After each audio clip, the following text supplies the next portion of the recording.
Hello everyone and Ms. Fitucci. In this presentation, I will be talking about women's mental health in their relation to the yellow wallpaper in the novel Room, and how it is seen in the lens of gender theory and feminism. So the novel that I chose was Room by Emma Donoghue. It was published in August 2010, and the short story that I chose was The Yellow Wallpaper by Charlotte Perkins Gilman that was published in January 1892. The theory and lens that I will be using to view these stories are the gender theory and the feminism lens. So now I'll be talking about the summary of Room and its connection to gender theory and feminism. Room is a short story about a mother and her child who are locked in a shed they refer to as Room. The mother, also known as Ma, tells Jack, who has just turned 5, that outside of the room is space and that things are seen through the TV and none of those are real. Jack refers to each piece of furniture in their room by their names, but speaks to them as if they were living objects or people. Every night, Ma would put Jack to sleep in the closet for when old Nick the kidnapper would rape Ma, which is how Jack came into existence. Ma becomes sick of being in the room and realizes that Jack is old enough to know the truth about where they are and what happened to her. Ma explains to Jack that there is much more outside of Room and tells them that they are in a garden shed in the backyard. Jack finds it hard to believe and thinks Ma is lying to him. Jack becomes frustrated as he finds it troublesome to wrap his head around the concept of a new world. Ma decides to create an escape plan where Jack stays as still as possible in a wrapped up carpet to convince old Nick that Jack has passed away throughout the night. Old Nick falls for Ma's tricks and puts Jack in the back of his truck. Ma taught Jack how to roll out of the carpet, where he eventually gets out and finds a stranger. Jack is then questioned by the police officers, where they eventually find the whereabouts of where Ma is being hidden. Ma and Jack eventually meet up with her family, where they stay with them safely. As Jack adjusts to the new world, Ma must deal with the trauma that she's experienced when in Room. Ma would often have nightmares of when old Nick would come into the room at night, which is what caused their PTSD. Although Jack and Ma are finally free, Ma suffers from serious mental health issues due to being locked up for 7 years straight and being tormented. So the connection to gender theory and feminism that I see in Room is how a man kidnaps Ma, who is also named Joy, and how he sexually harasses her. It's typically men that are seen to be the one who sexually harass women and rape them. Joy mentions to her mother about how she would have never been kidnapped if it weren't for her mother telling her to be nice to everyone just because of being a girl. There is a whole stereotype around the fact that women need to come off as sweet and nurturing just because of their gender, and that it's ultimately what got Joy kidnapped because a man told her he couldn't find his dog.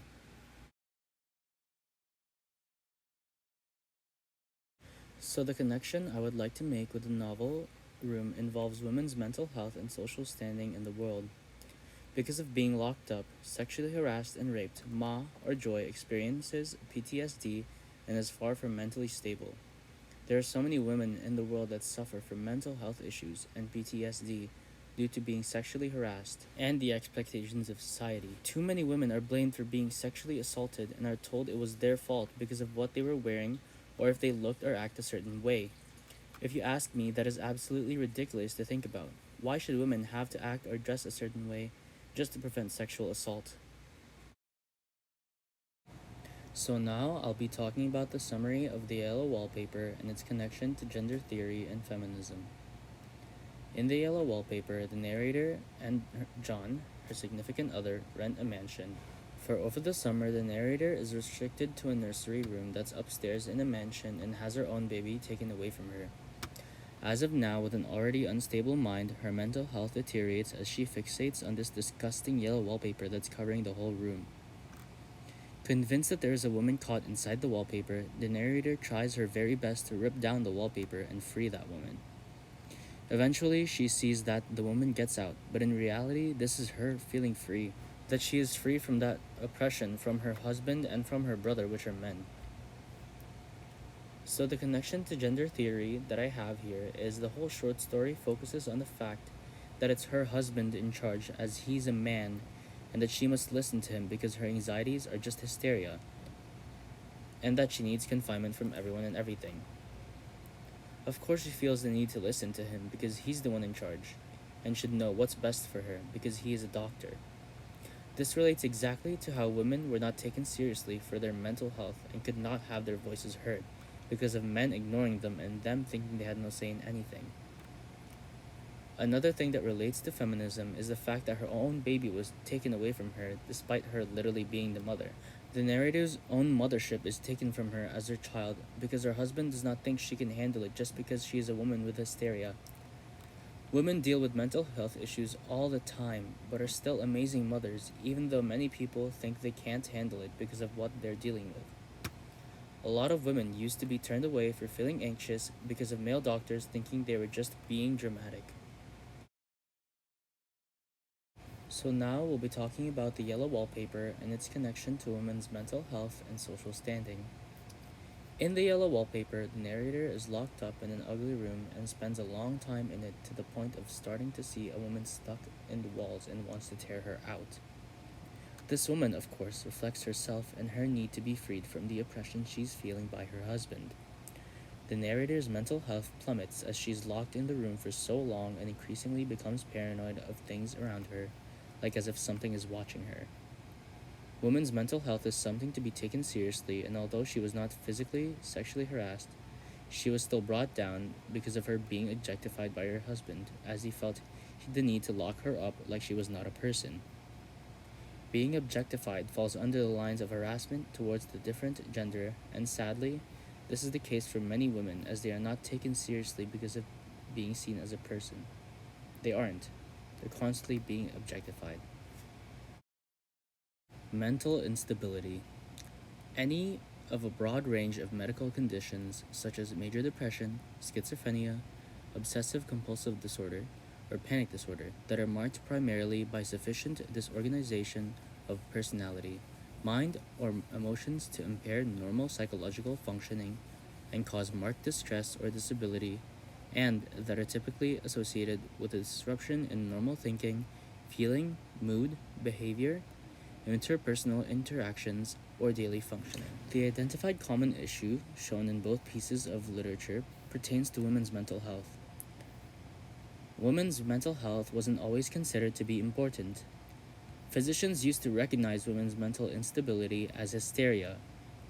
Hysteria was known to be treated by herbs, sex, or sexual abstinence, punished and purified with fire for its association with sorcery, and finally, clinically studied as a disease and treated with innovative therapies.